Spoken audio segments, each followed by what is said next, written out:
اللهم صل على محمد وعلى آله وصحبه وسلم. نحمده ونصلي على رسوله الكريم أما بعد. أعوذ بالله من الشيطان الرجيم. بسم الله الرحمن الرحيم. والذين جاهدوا فينا لنهدينهم سبلنا وإن الله لمع المحسنين. صدق الله العظيم.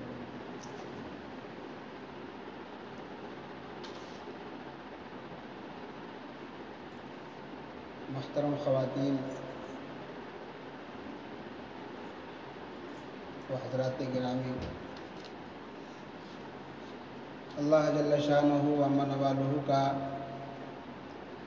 ہم سب پر بے پناہ احسان ہے، اس کا کرم ہے کہ اللہ رب العزت نے ہم کو اپنے راستے میں قبول کیا ہے اور اپنے راستے میں نکلنے کی توفیق عطا فرمائی ہے. اس بات پر ہم اللہ تبارک و تعالیٰ کا شکر ادا کرنا چاہیے. اللہ کی نعمتوں میں جو آدمی شکر گزار کرتا ہے، اللہ ان نعمتوں میں اضافہ کرتے ہیں. یہ اللہ کے راستے میں نکلنا، یہ بھی ایک اللہ کی طرف سے بڑی نعمت ہے. حضرت مولانا عمر صاحب پالن پوری رحمۃ اللہ علیہ فرماتے تھے، اللہ کے راستے میں نکلنا یہ رحمت ہے، اور وقت کا پورا کرنا یہ اللہ کی طرف سے علامت قبولیت ہے، اور وقت کو لگا کر کے اپنے مقام میں آنا یہ اللہ کی طرف سے ہدایت ہے. تو میری ماں اور بہنیں، جو آج ہم اللہ کے راستے میں نکل رہے ہیں، یہ بہت بڑا راستہ ہے، اور یہ دعوت کا کام خود اپنی اصلاح کا کام ہے. ہم دوسروں کو حاجی نمازی بنانے کے لیے نہیں جا رہے ہیں، بلکہ ہم خود اپنی ذات کی اصلاح کے لیے جا رہے ہیں. دعوت بذات خود مقصود ہے. دعوت کی اس مبارک محنت سے آدمی بنتا بھی ہے اور اسی کام سے آدمی بگڑتا بھی ہے. اس کام کے دو رخ ہیں، کام کرنے والا یا کرنے والی. اگر ہماری نیتیں درست ہوں گی، صحیح ہوں گی، تو اس کے بڑے نتائج اللہ تبارک و تعالیٰ دنیا میں پھیلائیں گے، دنیا میں خیر وجود میں آئے گا. ہم اللہ کے راستے میں نکلنے والی، اللہ کے راستے میں نکلنے والے، اگر ہمارے نیتوں میں، ارادوں میں کھوٹ آ جائے تو ہمارے اس نیت کے بگاڑ پر پوری دنیا پریشان ہو جائے. نیت صحیح ہو جائے تو ہمارے نیت کے صحیح ہونے سے امت پریشانی سے نکل جائے گی. تو اس لیے سب سے پہلے ہم اور آپ اپنی نیتوں کو درست کریں کہ میں اپنی اصلاح کے لیے اللہ کے راستے میں جا رہی ہوں، جا رہا ہوں.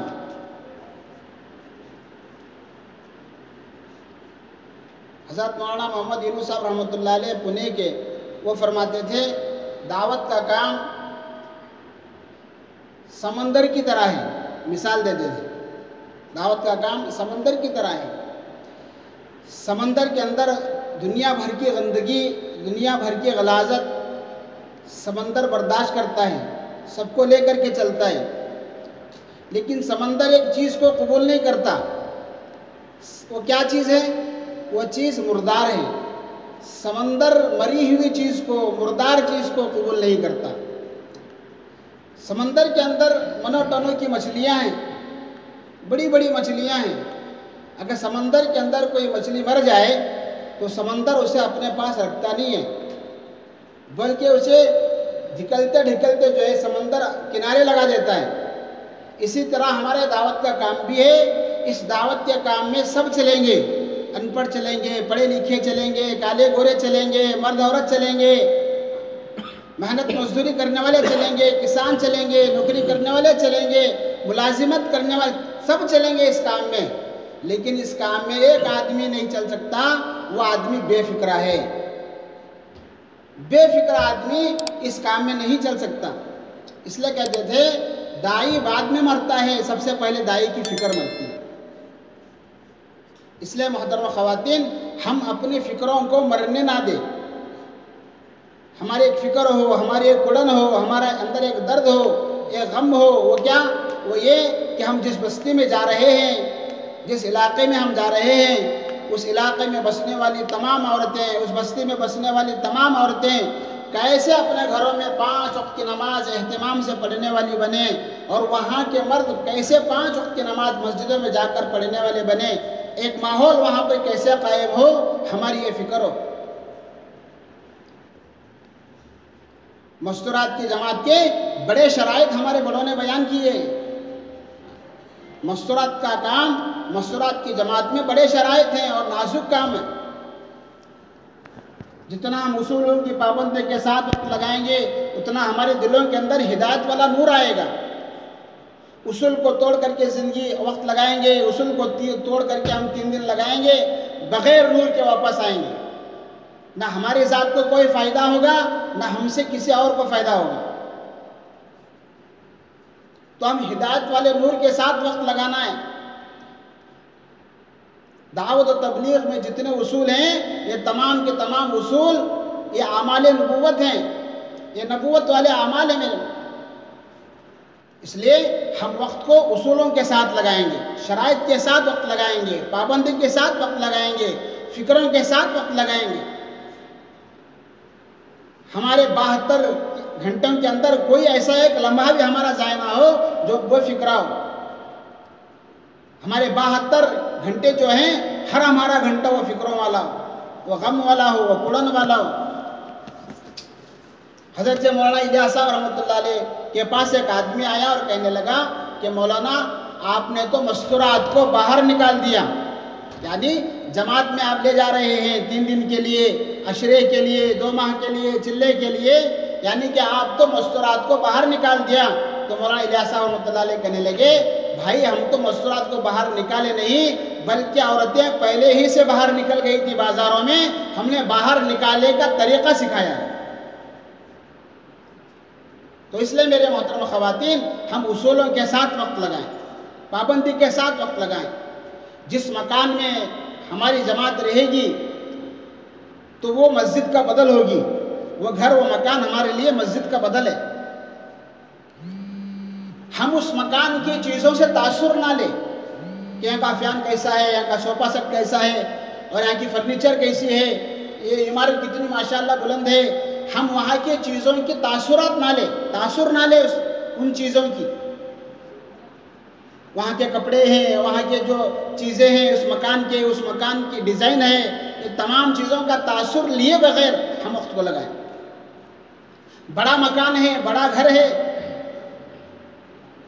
تو گھر والوں نے، مشورے والوں نے جو ہمیں اس مکان کے اندر کمرہ دیا ہوا ہے، ہم اسی کمرے میں رہیں۔ ہم پورے گھر کے اندر دوڑ بھاگ نہ کریں، اور جو ان کے انفرادی مسائل ہوتے ہیں مقامی عورتوں کی، مقامی ماں بہنوں کی، اس میں دخل نہ دے۔ اگر آپ کے پاس کوئی آ کر کے اپنے بیٹوں کی، اپنے بہوؤں کی، اپنے رشتہ داروں کی شکایت کرنے لگ جائے، عورتوں کی عادت ہوتی ہے، وہ بولتی بہت ہیں عورتیں۔ اگر آپ کے پاس آ کر کوئی مقامی بہن، مقامی جو ہے بہو یا کوئی ساس آ کر کے آپ سے کہے کہ میری بہو ایسی ہے، میرا بیٹا ایسا ہے، اور وہ شکایتیں بیان کرنے لگے، تو کسی کی غیبت کرنے لگے، تو ان کے ہاں میں ہاں نہ ملائیں، بلکہ ہم انہیں اللہ کی عظمت کو، اللہ کی قدرت کو، اللہ کی وحدانیت کو، حضور پاک صلی اللہ علیہ وسلم کی مبارک زندگی کو، حضرات صحابہ اکرام، صحابیات کے واقعات بتا کر کے انہیں اللہ کے دین کی طرف راغب کرے، اطمینان دلائے، صبر کی تلقین کرے۔ اللہ کے راستے میں نکلنے کے بعد سب سے پہلے جو ہمیں کام کرنا ہے، سب سے جو زیادہ وقت ہمیں لگانا ہے جس چیز پر، وہ ہے دعوت۔ ہم دعوت پر زیادہ وقت لگائیں۔ انفرادی اعمال بھی ہمیں کرنا ہے، اللہ کا ذکر بھی کرنا ہے، قرآن کی تلاوت بھی کرنا ہے، نوافل بھی ہمیں پڑھنا ہے، اوابین ہے، چاشت ہے، اشراق ہے۔ نوافل کے اہتمام کے ساتھ میں ہمیں دعوت میں بھی زیادہ وقت لگانا ہے۔ ہم جس کام کے لیے گئے ہیں، اس کام کے اوپر ہماری زیادہ نظر ہو، زیادہ فکر ہو۔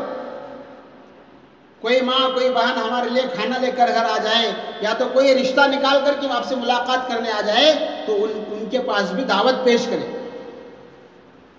ایسا ہوتا ہے کہ ہم جو ہے فلانا بستی میں گئے تو وہاں کوئی عورت جو ہے رشتہ نکال کر کے جماعت والوں سے ملنے کے لیے آ گئی، تو ہم اس کے پاس بھی دعوت کو پیش کریں گے، اللہ کی بڑائی کو، اللہ کی کبریائی کو پیش کریں گے۔ اگر کوئی بہن جو ہے اپنے فارغ اوقات میں قرآن کی تلاوت کر رہی ہیں، ذکر کر رہی ہیں، اس جو ہے وقفے کے اندر کوئی آپ سے ملاقات کرنے آ جائے، کوئی کھانا لے کر کے آ جائے، کوئی ناشتہ لے کر کے آ جائے، تو ہم اپنے انفرادی اعمال کو مؤخر کریں گے، ملتوی نہیں کریں گے، بلکہ ہم انفرادی اپنے عمل کو مؤخر کر کے اس میری بہن کو، اس ماں کو جو ہے دین کی دعوت، پوری دعوت دیں گے،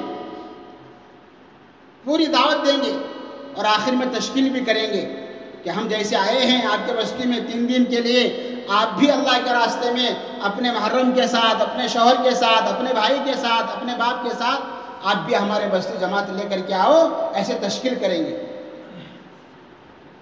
ایک تو ہمیں دعوت میں خوب وقت لگانا ہے۔ حضرت الیاس صاحب رحمۃ اللہ علیہ کے زمانے میں مفتی زین العابدین صاحب کو حضرت جی نے استقبال کے لیے بنگلہ علی مسجد کے باہر طے کیا، استقبال میں کھڑے تھے، تھوڑی دیر کے بعد میں اشراق کا وقت ہو گیا، مفتی زین العابدین صاحب نے اشراق کی نماز پڑھنے کے لیے، نفل نماز تھی، پڑھنے کے لیے چلے گئے، ایک آدمی بنگلہ علی مسجد میں پانی پینے کے لیے آیا اور پانی پی کے چلا گیا۔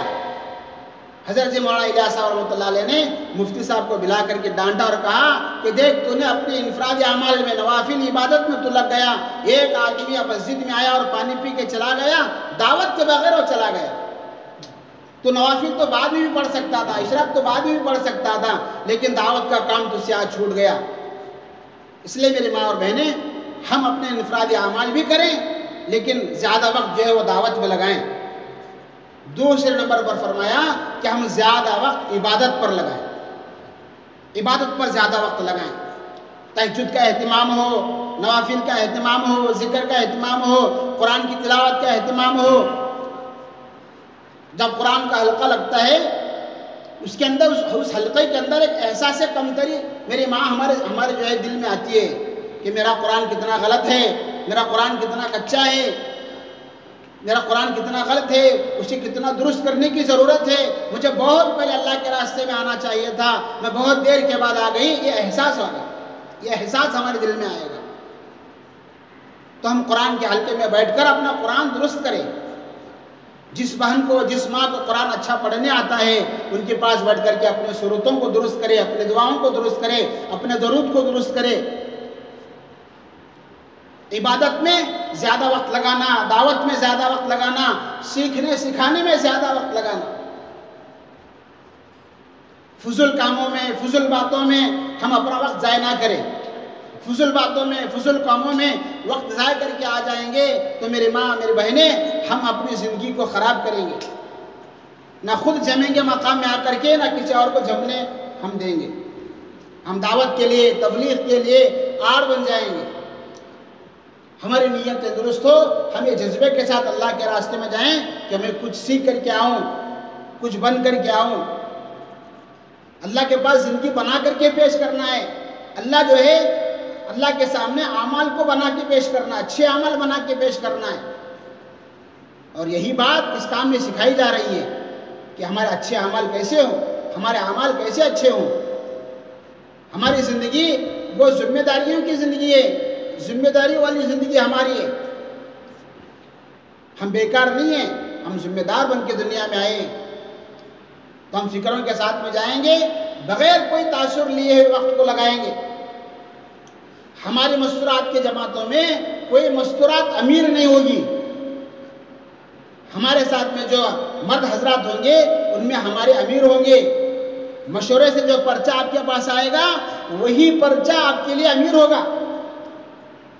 جس پرچے کے اندر جس عورت کا، جس بہن کا، جس ماں کا جو امور طے ہوگا، وہی بہن، وہی ماں اس امور کو پورا کرنے کی فکر کریں گی۔ بعض مرتبہ ایسا بھی ہوتا ہے، کسی بہن کا جو ہے 6 نمبر کا مذاکرہ کرنے کا طے ہوا ہوتا ہے، جو ہمارے مرد حضرات ہوتے ہیں مسجد سے مشورہ کر کے پرچے میں لکھ کر کے دیے ہوتے ہیں، لیکن کوئی مقامی عورت آتی ہے، آ کر کے کہتی ہے کہ دیکھو اب تو تعلیم ہو گئی، اب ذرا عمومی دعا کر لیں گے۔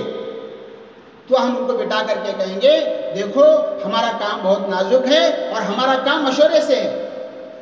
مشورے سے جتنا ہمیں کہا گیا ہے ہم اتنا ہی کریں گے. ہمارے کام میں دعا نہیں ہے, ہمارے کام میں سبحان اللہ بھی حمدی ہے. ہم اجتماعی دعا کرنے پر اس کے کہنے پہ تیار نہ ہو, بلکہ اسے ترغیب دے, اسے سمجھائے کہ ہمارا کام کیا ہے, ہمارا کام مشورے سے. اس لیے حاجی نثار احمد صاحب بنگلور کے ہمارے اکابروں میں سے ہیں رحمۃ اللہ علیہ, وہ فرماتے تھے ہمارا کام ایسا ہے, ہم تو اس کام میں لکیر کے فقیر بن کے چلنا ہے. جیسے ہمارے بڑوں نے, جیسے ہمارے مشورے والوں نے, جیسے ہمارے بزرگوں نے, جیسے ہمارے اکابروں نے مشورہ کر کے ہمیں پرچی دی ہے, ہم اس پرچی کو پکڑ کر کے لکیر کے فقیر بن کے وقت لگانا ہے. تعلیم کے وقت میں تعلیم ہی کرنا ہے, اپنے طرف سے کوئی بیان نہیں کرنا ہے. ایک حدیث پڑھی ہم نے اور پھر اسے بند کر کے جو اپنا بیان شروع کیا, ایسا نہیں ہے. فضائل اعمال اول جو کتاب ہے اس کی اگر تعلیم ہو رہی ہے, صرف اس کو پڑھے. بڑی حدیث ہے, چھوٹی حدیث ہے, 3 مرتبہ ایک حدیث کو پڑھنا ہے. چھوٹی اگر حدیث ہے تو بڑی اگر حدیث ہے تو اسے 1 مرتبہ پڑھنا ہے. جو اصول ہیں, جو آداب ہیں, اس کی رعایت کرتے ہوئے وقت لگانا ہے. ہمارے کام میں جو بڑا ہے وہ مشورہ بڑا ہے. ہم مشورے کے تحت کام کریں گے, اپنی منمانی نہیں چلائیں گے. ہاں وقت لگانے میں, گھر کے ماحول میں تھوڑا اونچ نیچ ہوتا ہے. سب بیچارے جو پڑھے لکھے تو نہیں ہوتے. ہمارے پاس جو مستورات آتی ہیں, ہمارے پاس جو امت آتی ہے جماعت والوں کو ملنے کے لیے, وہ بیچارے بھولے بھالے ہوتے ہیں. ہم ان کے ساتھ میں نرمی کا معاملہ کریں, عاجزی و انکساری کے ساتھ میں ان سے بات کریں, ان سے پیش آئے.